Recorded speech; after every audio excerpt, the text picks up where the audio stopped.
It all started on a sweltering summer night.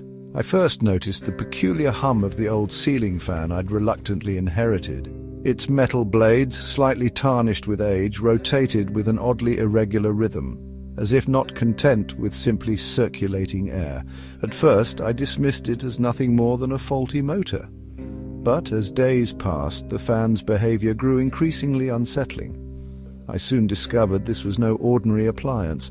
The fan was an antique relic from a mansion with a shadowed past, rumored to be steeped in whispers of dark rituals and inexplicable happenings.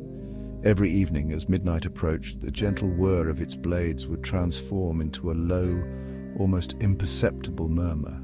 One sleepless night, while the world outside slumbered, I could swear I heard it whisper, "Let me in a voice that carried both longing and menace. Unable to shake the feeling of dread, I began to study the fan's origins.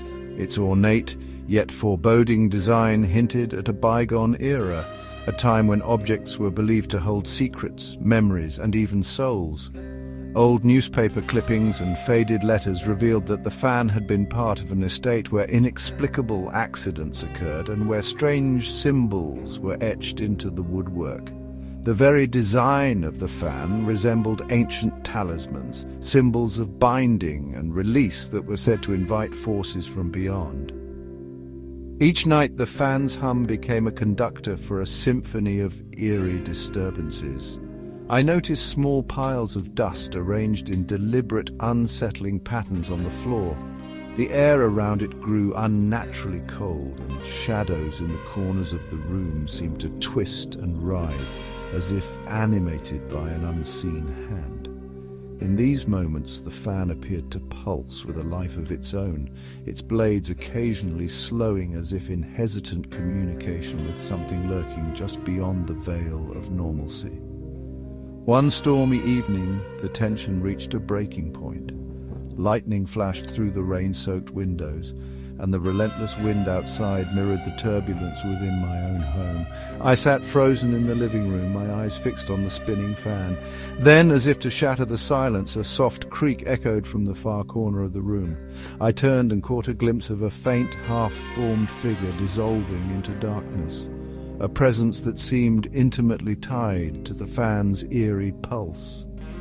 Determined to break free from the oppressive terror, I resolved to confront the malevolent force head-on. With a pounding heart and trembling hands, I approached the fan. As I reached out to disable it, the blade slowed, almost as if it were anticipating my move. The temperature plummeted, and the fan's hum deepened into a roar that filled the room with an almost tangible aura of despair. In that suffocating moment, a clear, chilling voice emanated from the very core of the machine. "You belong to me now." Paralyzed by dread, I could only stand as the fan's speed increased until it became a violent, whirling tempest of sound and cold air. For what felt like an eternity, I was caught in the grip of a force that defied explanation. A spectral presence harnessed by the very mechanics of this ancient device. Then, as suddenly as it had erupted, the roar subsided. The fan's blade stilled, and the room fell into an eerie silence, leaving behind a haunting chill that seeped into my bones.